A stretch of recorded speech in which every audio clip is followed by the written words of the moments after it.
ভাইদের নেতৃত্বে আমরা এই বান্দরবানটাকে অত্যন্ত সুচারুভাবে সাজাবো।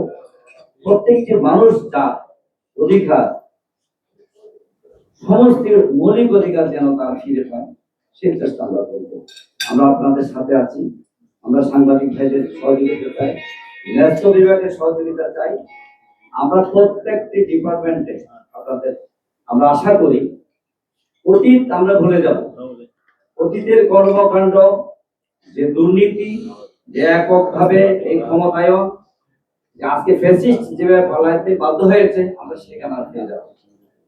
আমরা চাই এখানে আমার নেত্রী, আমার মেমাচিংড়িতে যিনি চেয়ারম্যান আছেন এবং যারা প্রশাসনিক ভাবে দায়িত্ব আছেন, সমস্ত ন্যায্য বিভাগে যারা আছেন, আপনাদের সহযোগিতা চাই।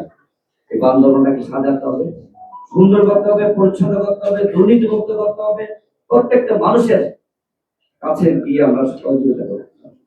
এই জন্য আমি চাই আজকে যারা ন্যায্য বিভাগে আছেন, আমরা আপনাদের পাশে আছি, আপনাদের সহযোগিতা করুন, আপনারাও আমাদেরকে সহযোগিতা করুন। সর্বোচ্চ সহযোগিতা আপনাদের কাছে চাই। আমি সর্বশেষে আর কিছুই নয়, এটাই বলতে চাই, আমাদের তারেক রহমান যেভাবে নির্দেশনা দিয়েছেন, আমাদেরকে সর্বপ্রথম দেশটাকে আগে বাঁচিয়ে তুলতে, সবার আগে বাংলাদেশ। আমি আমার বক্তব্য শেষ করছি। সকলকে ধন্যবাদ।